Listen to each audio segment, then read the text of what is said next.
오늘 하나님께서 우리에게 주신 말씀은 스가랴 4장 7절 말씀입니다. 큰 산아 내가 무엇이냐? 내가 스룹바벨 앞에서 평지가 되리라.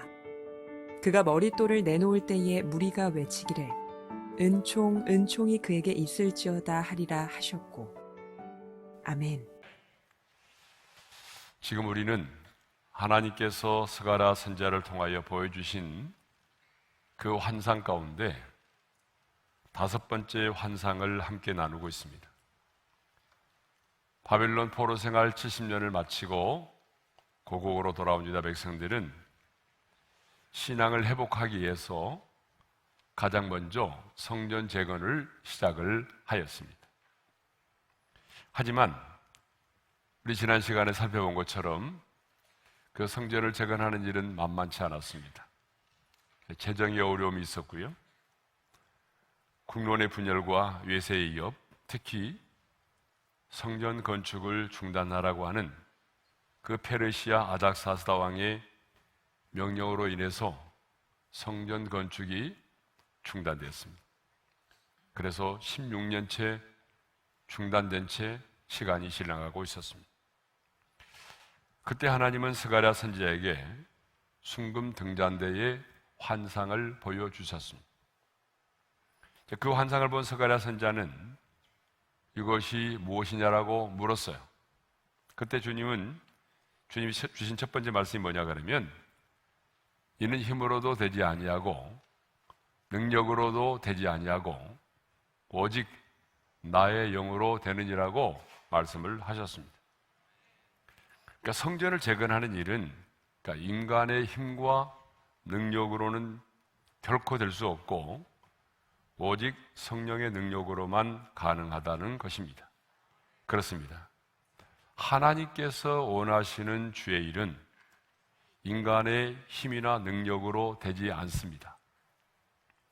아무리 최첨단의 전자제품을 가지고 있다고 할지라도 전기가 공급되지 않으면 무용지물이 되듯이 아무리 인간적으로 완벽하고 모든 것을 갖추고 있다고 할지라도 하나님의 영이 함께하지 않으시면 실패할 수밖에 없습니다. 그렇기 때문에 우리는 성령의 충만을 늘 사모해야 되고 또 성령의 충만을 받아야 할 줄로 믿습니다. 스가랴 선지자가 순금 등잔대의 환상을 보고 이것이 무엇이냐라고 물었을 때에 주님께서 두 번째 주신 말씀은 큰 산아 스룹바벨 앞에서 평지가 되리라고 하는 말씀입니다. 자, 우리 7절 상반절의 말씀을 함께 읽겠습니다. 다 같이요. 큰 산아 내가 무엇이냐? 내가 스룹바벨 앞에서 평지가 되리라. 예. 그러면 여기서 말하는 큰 산은 무엇을 말할까요? 자, 무너진 성전을 재건하는 일에 모든 장애물을 말하겠죠. 성전 건축을 방해하는 모든 대적들을 말합니다. 성전을 건축할 수 없는 모든 환경을 말합니다. 힘으로도 능력으로도 될 수 없는 모든 일을 말합니다. 그러니까 70년의 바벨론 포로 생활을 마치고 돌아온 그들이 성전을 재건한다고 하는 일은 정말 맨 땅에 헤딩하는 것과 같습니다. 계란으로 바위를 치는 것과 같습니다. 낙타가 바늘구멍으로 통과하는 것과 같습니다. 여러분 생각해 보십시오. 성전을 지을 수 있는 돈도 없지요. 백성들은 먹고 살기도 힘든데 무슨 성전을 짓느냐며 짓더라도 나중에 짓자라고 불평불만을 쏟아내죠. 거기에다가 사마리아를 비롯하여 모압과 암몬 족속들이 성전 건축을 반대하고 위협을 하지요. 실질적으로 유대 나라를 지배하고 통치하고 있던 페르시아 정부가 성전 건축 중지 명령을 내렸죠. 그래서 공사가 중단된 지 지금 16년이라는 세월이 흘렀잖아요. 아무리 생각해도 이런 상황에서 성전을 건축한다는 것은 정말 꿈에도 있을 수 없는 일이었습니다. 정말 유다 백성들에게 성전 건축은 넘을 수 없는 큰 산과 같았습니다. 자, 그러면 오늘 이 시대를 살아가는 저와 여러분 앞에 있는 큰 산은 무엇일까요? 사람들은 흔히 산을 우리 앞에 있는 문제라고 생각을 하죠. 그래서 우리들도 문제를 말할 때마다 산더미처럼 쌓여 있다라고 말하잖아요. 자, 그렇다면 오늘 저와 여러분 앞에 있는 큰 산은 무엇을 말하죠? 내 힘으로 해결할 수 없는 문제들을 말하죠. 내 힘으로 해결할 수 없는 문제가 얼마나 많아요.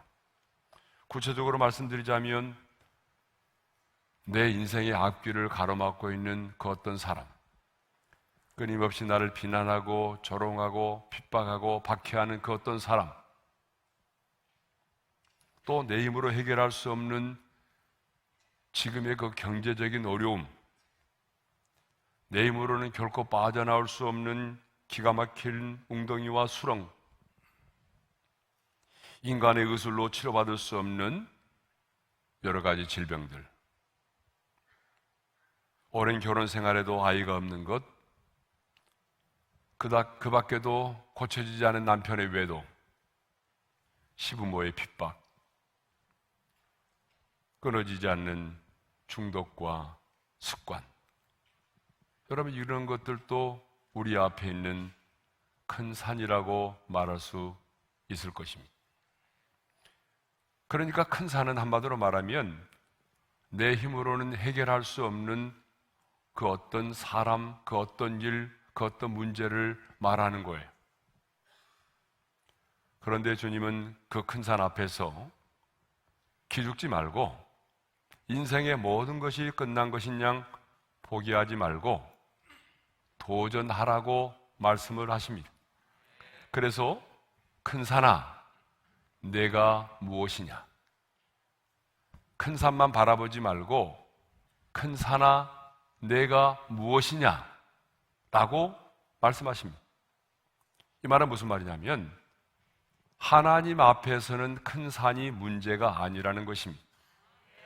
성령께서 역사하시면 어떤 큰 산도 문제가 아니라는 거예요. 우리에게는 그 문제가 산처럼 크게 보일지라도 하나님 앞에서는 아무것도 아니라는 것입니다. 그런데 우리는 이렇게 생각합니다. 다른 사람은 몰라도 내 남편만큼은 워낙 완고해서 안 될걸? 다른 문제는 몰라도 이번 문제만큼은 안 될 것이라고 하는 그런 부정적인 생각을 가지고 있죠. 그러나 여러분, 그렇지 않습니다. 우리 하나님이 역사하시면, 성령 하나님께서 역사하시면 능치 못하실 일이 전혀 없다는 것입니다. 그러므로 여러분의 이성과 경험으로 성령의 역사를 제한하지 않기를 바랍니다. 우리 하나님은 사막에 샘을 내시고 광야의 길을 만드신 분이십니다. 홍해를 육지같이 가르신 분이십니다. 죽은 나사로도 살리신 분이십니다.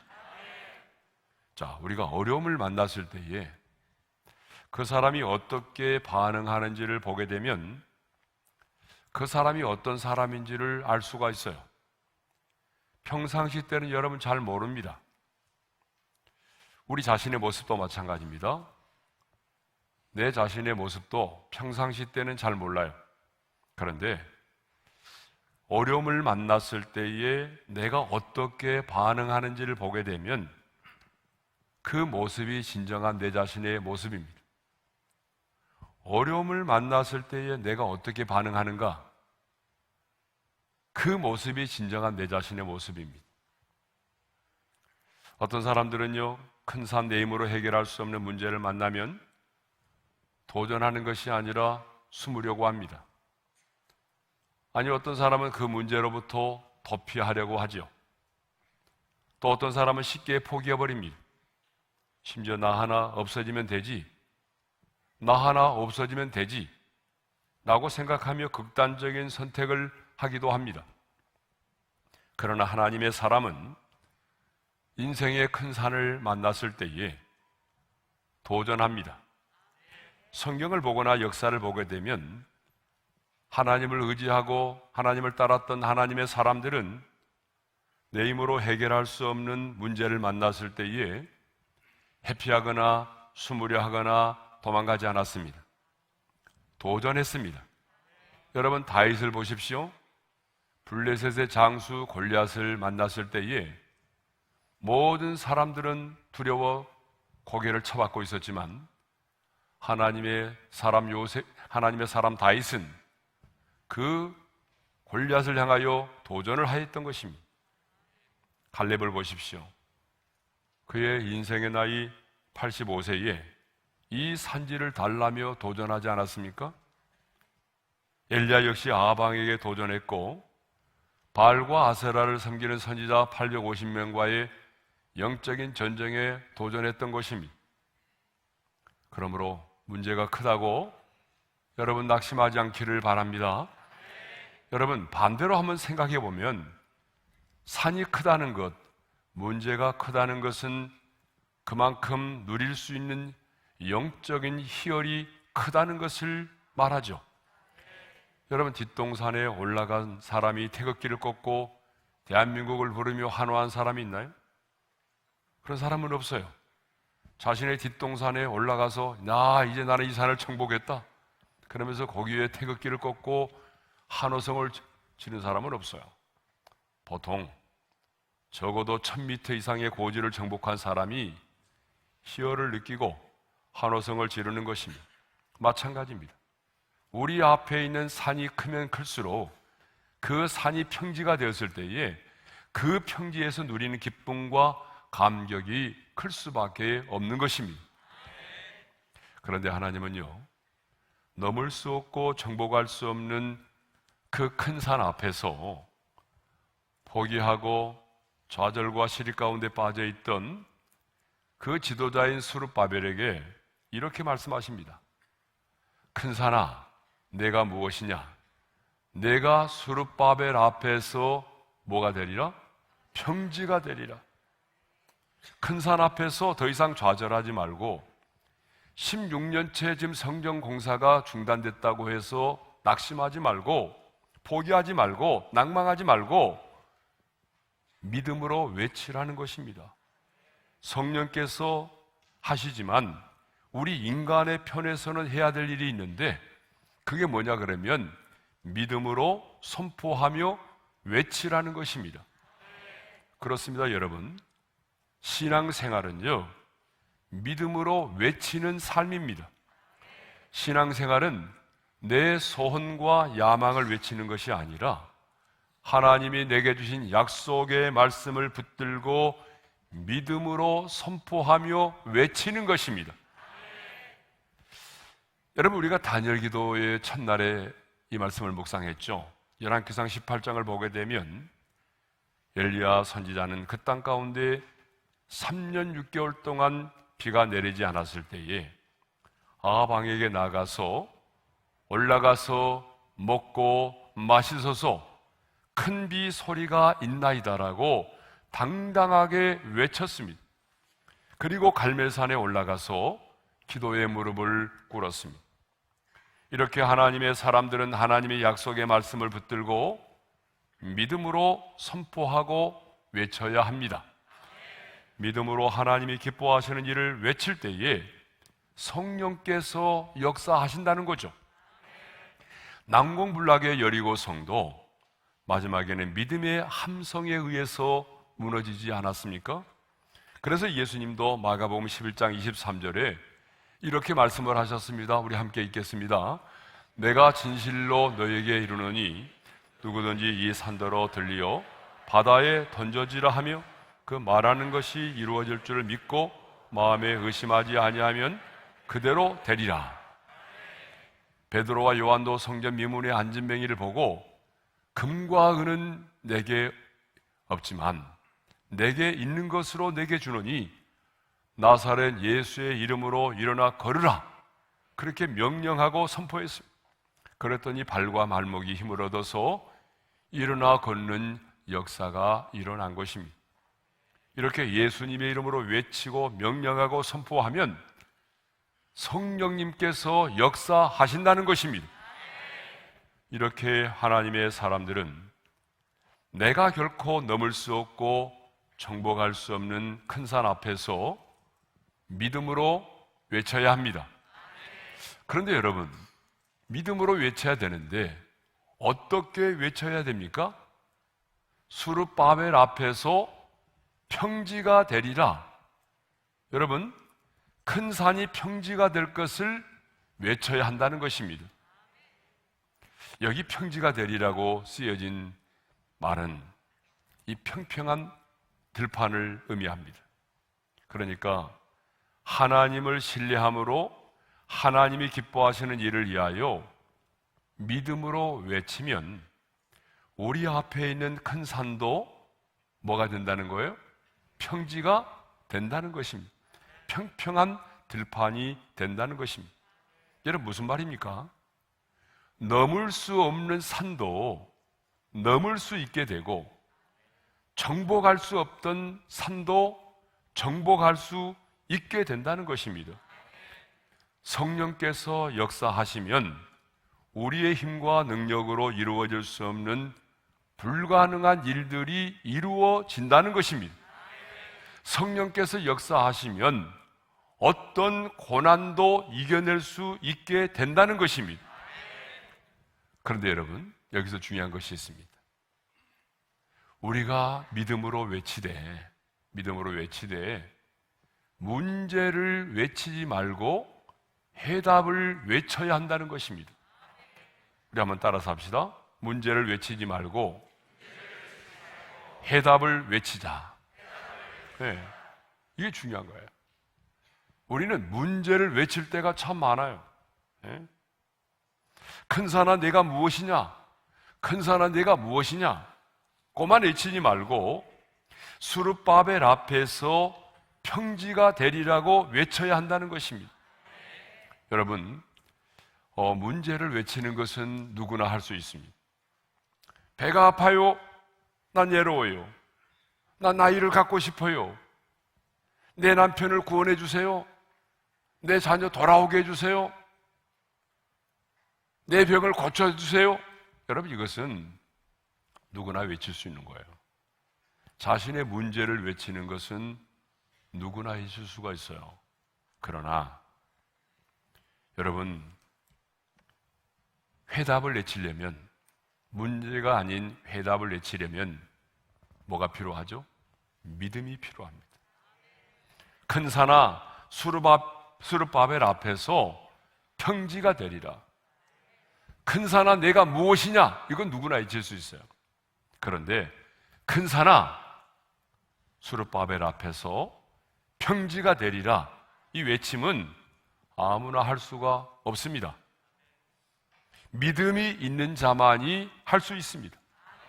그래서 우리 예수님께서도 겨자씨만한 믿음이 있어도 이 산을 명하여 옮길 수 있다라고 말씀을 하셨습니다. 마태복음 17장 20절의 말씀을 읽겠습니다. 다 같이요. 진실로 너희에게 이르노니 만일 너희에게 믿음이 겨자씨 한 알만큼만 있어도 이 산을 명하여 여기서 저기로 옮겨지라 하면 옮겨질 것이요. 겨자씨는요, 씨앗 중에서 가장 작은 씨앗을 말합니다. 그러니까 우리나라도 가장 작다는 것을 표현할 때 뭐라고 말하죠? 뭐 눈꽃만큼 작다, 뭐 그런 표현 하잖아요. 그런 것처럼 여러분, 저 유대인들은요 가장 작은 것을 말할 때에 겨자씨와 같다라고 말해요. 겨자씨는 정말 작은 거거든요. 그러니까 여러분, 큰 산과 겨자씨, 눈에 보이지 않는 조그마한 겨자씨, 얼마나 대조적입니까? 그죠? 큰 산과 겨자씨, 너무나 대조적이죠. 그런데 그 겨자씨 앞에서 큰 산이 뭐가 된다는 거예요? 평지가 된다는 것입니다. 예? 여러분, 왜 큰 산이 겨자씨만한 믿음 앞에서 평지가 될까요? 하나님께서 우리의 믿음을 들으시고 성령께서 역사하시기 때문입니다. 아니, 우리가 부르는 찬양의 가사처럼 우리의 믿음의 그 고백이 원수를 묻기 때문입니다. 그러므로 우리는 우리 앞에 있는 산이 아무리 크다고 할지라도 큰 산아 내가 무엇이냐? 내가 수룹바벨 앞에서 평지가 되리라. 이렇게 외쳐야 한다는 것입니다. 여러분, 믿음은 외치는 것입니다. 그런데 문제를 외치는 것이 아니라 뭘 외치는 거예요? 해답을 외치는 것입니다. 우리가 그렇게 믿음으로 선포하고 외칠 때에 성령께서 역사하십니다. 이렇게 믿음으로 외칠 때에 큰 산이 평지가 되는 놀라운 기적이 일어난다는 것입니다. 그런데 누구 앞에서 평지가 되리라고 외쳐야 합니까? 수룹바벨 앞에서 평지가 되리라고 했잖아요. 수룹바벨이 누굽니까? 고레스의 칙령으로 유다 백성들이 예루살렘으로 돌아올 때에, 바벨론의 포로 생활을 청산하고 고국으로 돌아올 때에, 그때에 그 백성을 대표해서 인솔한 인솔자가 누구냐? 바로 수룹바벨이에요. 대제사장 여호수아와 함께 예루살렘의 성전 재건을 시작한 사람입니다. 그런데 14절에 보게 되면 그는 기름 부음을 받은 자고 온 세상의 주 앞에 서 있는 사람이라고 말씀하고 있어요. 우리 14절의 말씀을 읽겠습니다. 다 같이요. 이르되 이는 기름 부음 받은 자 둘이니 온 세상의 주 앞에 서 있는 자이니라 하더라. 그러니까 수룹바벨은 성령의 충만한 기름 부음을 받고 하나님의 명을 받아서 이 땅 가운데 하나님의 뜻을 이루어 가는 자예요. 그렇다면 여러분, 오늘 우리도 수룹바벨처럼 큰 산아 내 앞에서 평지가 될지어다 라고 외치려면 우리 자신도 수룹바벨처럼 뭘 해야 되죠? 가장 먼저 성령의 충만을 받아야 됩니다. 그리고 내 자신의 야망과 정욕과 성공이 아닌 하나님이 원하시고 기뻐하시는 일을, 하나님이 원하시고 기뻐하시는 일을 이루기 위한 목적을 가지고 믿음으로 외쳐야 한다는 것입니다. 그러니까 정말 내 안에 내 야망이 아닌, 내 성공이 아닌, 내 정욕이 아닌 하나님이 기뻐하시고 원하신 일이라고 하는 확신이 있다면 우리도 수룹바벨처럼 당당하게 믿음으로 외쳐야 한다는 것입니다.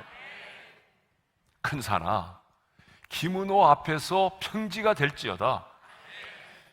여러분 이름을 넣어서 당당하게 외쳐야 됩니다.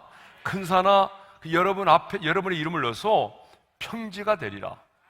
자, 여러분 저 동그라미 안에 여러분의 이름을 넣으시면 됩니다. 큰 소리로 다 같이 시작. 큰 산아 기문호 앞에서 평지가 되리라. 예. 기문호로 하시는 분이 계세요? 기문호는 저밖에 없어요. 예. 다시 한번 여러분의 이름을 넣어서 다 같이 시작. 큰 산아 기문호 앞에서 평지가 되리라. 네. 때로는 여러분 자녀의 이름을 넣어서, 예? 여러분 자녀의 이름을 불러가면서 또 내가 기도하고 있는 그 기도하고 있는 사람의 이름을 넣어서 불러가면서 여러분 믿음으로 외쳐야 됩니다. 때로는 내가 섬기는 교회의 이름을 넣어서, 예? 큰 산아 오린교회 앞에서 평지가 되리라. 여러분 이렇게 믿음으로 외칠 수 있기를 바랍니다. 자, 7절 하반절의 말씀을 보겠어요. 다 같이요. 그가 머릿돌을 내놓을 때에 무리가 외치기를 은총이 그에게 있을지어다 하리라. 하나님은 수룹바벨이 이렇게 머릿돌을 내놓을 때에 모든 백성들이 은총이 그에게 있을지어다라고 외치게 될 것이라고 말씀하십니다. 자, 여기서 그에게는 수룹바벨이 아니라 머릿돌을 말하죠. 그리고 머릿돌은 여러분 건물을 지을 때 놓는 그 주춧돌을 말합니다. 그러니까 하나님께서 이루실 것을 믿고 첫 돌을 놓기만 하면 그 다음부터는 하나님께서 은총으로 역사해 주시겠다는 것입니다. 하나님의 은혜로 큰 산이 평지가 돼서 성전 건축이 완성될 것임을 말씀하고 있는 것이죠. 자, 그래서 스룹바벨은요, 이런 힘으로도 되지 아니하고 능력으로도 되지 아니하고 오직 성령, 하나님의 영으로 된다는 말씀을 들은 다음에 곧바로 성전 공사를 재개하였습니다. 스룹바벨은 지체하지 않았습니다. 신속히 준행을 했습니다. 자, 그렇다면 이제 어떻게 되었을까요? 예? 도저히 성전을 지을 수가 없는, 성전 공사가 중단된 지 16년이라는 세월이 지났는데 그러면 어떻게 되었을까요? 에스라 6장을 보게 되면요, 결론부터 말씀드리면 성전 공사를 재개한 지 약 4년 만인 다리오 왕 제6년 BC 516년 12월 3일에 성전이 준공이 되었습니다. 성전 공사를 재개한 지 불과 4년 만에 여러분, 큰 산이 뭐가 됐어요? 평지가 된 것입니다. 꿈만 같은 일이 벌어진 것입니다. 얼마 전까지만 해도 상상할 수 없었던 일이 현실이 된 것입니다.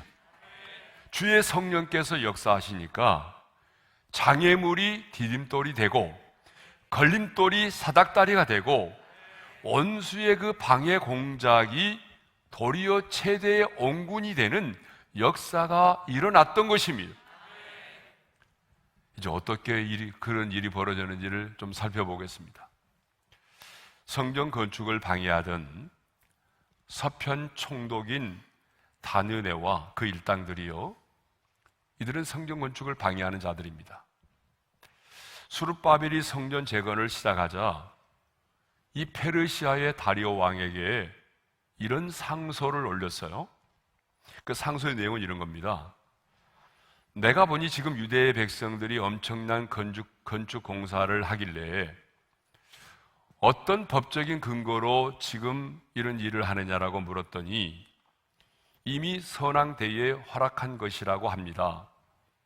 폐하, 잘 살피셔서 이것이 사실인지 확인하여 왕의 위엄을 세우소서, 이런 상소를 올렸어요. 그러니까 무슨 말인가 하면 지금 유다 백성들이 성전 공사를 재건하면서 이전에 그 고레스 왕이 칙령을 내려서 우리로 하여금 이곳에 하나님의 성전을 건축하도록 했다, 그렇게 말하면서 지금 성전 공사를 재건하고 있는데 그것이 사실인지 잘 살피셔서 왕의 위엄을 세워달라는 거예요. 이미 아닥사스다 왕은 성전 건축 명령을 내렸잖아요. 그래서 16년이라는 세월이 지났단 말이에요. 그런데 성전 공사가 재건되자 이 다느네라고 하는 서편 총독이 또다시 왕에게 성전 건축을 막고자 상소를 올렸단 말이에요. 자, 다리오 왕은 그 상소를 받고 곧바로 문서고를 열어서 역대 왕의 통치 사료와 역사적인 기록을 찾도록 명령을 했습니다. 사실 여러분, 페르시아 대제국의 입장에서 보게 되면요, 이 변방에 속해 있는 속국의 성전 건축의 문제를 그렇게 크게 다뤄야 될 이유가 하나도 없어요. 예? 지금 자국에서 일어난 어떤 문제도 아니고 저 변방에 속해 있는 그 페르시아의 성전 건축의 문제잖아요. 근데 그것을 가지고 이렇게 명령을 내려가지고 문서를 찾으려고 했다고 하는 것은, 이것은 성령께서 강권적으로 역사했기 때문에 가능했던 일입니다. 왕은 마침내 그 문서고에서 선왕인 고레스 왕의 칙령을 발견했습니다. 그리고 답신을 보냅니다. 여러분, 그 답신의 내용이 에스라 6장 6절부터 10절 사이에 기록이 되어 있어요. 자, 몇 가지로 요약해 보게 되면 이렇게 말할 수 있어요. 첫째로, 주변의 부족들은 하나님의 성전 공사를 막지 말라. 두 번째로, 유다 총독과 장로들이 하나님의 성전을 제자리에 건축하게 하라. 세 번째는 왕의 재산, 곧 세금 중에서 소요 경비를 끊임없이 지원하여 중단됨이 없도록 하라. 네 번째는 하나님께 드릴 제사에 필요한 제물들을 제사장의 요구대로 어김없이 날마다 공급해 주라. 다섯 번째, 그들이 하나님께 향기로운 제물을 드려서 자신이죠, 왕과 왕자들의 생명을 위하여 기도하게 하라. 중보기도를 부탁하는 거예요. 여섯 번째, 누구든지 이 명령을 변조하면 그 집을 거름더미가 되게 하라. 그 집을 완전히 죽이라는 얘기죠. 이 고레스 왕의 칙령을 본 다리오 왕은요, 성전 건축 공사를 다시 시작할 것을 명령했습니다. 그리고 더 나아가서 성전 재건을 위해서 필요한 경비와 물품을 그들에게 지원해 줄 것을 서편 총독에게 명령했습니다. 여러분, 성전 재건에 필요한 것만이 아니라 그 제사에 필요한 제물들까지 제사장의 요구대로 어김없이 날마다 공급해 주라고까지 명령을 했어요. 누구에게 명령했어요? 상소를 올린 서편 총독에게 그렇게 명령을 내렸단 말이죠. 여러분, 서편 총독이 누굽니까? 지금 성전 재건을 막기 위해서 왕에게 상소를 올린 사람입니다. 그런데 이제 다리오 왕은 그 인간에게, 여기서 인간이라고 말해요, 성전 건축에 필요한 경비와 물품을 지원해 줄 수밖에 없는 사람이 되게 만든 것입니다. 여러분, 이것이 바로 성령 하나님께서 행하신 일입니다. 놀라운 역전의 은혜가 임한 거죠. 이렇게 하나님의 음성을 듣고 큰사나 수르바벨 앞에서 평지가 되리라. 은총이 그에게 있을지어다 라고 외치며 믿음으로 선포하며 순종하며 나아갔더니 정말 놀라운 일이 벌어진 것입니다. 주님께서 은혜를 베풀어 주신 것입니다. 아니, 주께서 복을 주신 것입니다. 그래서 원문에 보게 되면 복이라고 말씀하고 있어요. 그래서 NIV 성경은 은총을 그리스로 번역하지 않고 God bless it, 복으로 말씀하고 있어요. 사랑하는 성도 여러분, 성령님이 역사하시면 큰 산도 평지가 됩니다. 그러므로 여러분, 문제를 만났다고 너무 쉽게 불평하지 말고 낙심하지 마시기를 바랍니다. 내가 이해가 안 된다고, 내 뜻대로 이루어지지 않았다고, 받아들여지지 않는다고 함부로 원망하지 마십시오. 여러분, 주의 성령께서 역사하시면 큰 산이 평지가 될 수 있습니다. 아니, 주의 성령께서 역사하시니 큰 산이 평지가 되지 않았습니까? 하나님의 영이 함께 하시니 방해가 축복이 되었습니다. 하나님의 신이 함께 하시니 장애물이 변하여 디딤돌이 된 것입니다. 큰 산아, 네가 무엇이냐? 수르바벨 앞에서 평지가 되리라. 사랑하는 여러분, 믿음의 눈을 여십시오. 성령의 눈을 뜨십시오. 믿음의 눈을 떠서 당신 앞에 있는 큰 산을 바라보십시오. 그리고 믿음으로 외치십시오. 큰 산아, 내가 무엇이냐? 라고 외치십시오. 그리고 여러분의 이름을 부르면서 큰 산아, 김은호 앞에서 평지가 되리라고 이렇게 믿음으로 외치시기를 바랍니다. 그러면 우리는 주의 성령께서 행하시는 일들을 보게 될 것입니다. 아니, 꿈만 같은 일들이 우리 앞에 현실로 다가오게 될 것입니다. 놀라운 역전의 은혜를 경험하게 될 것입니다.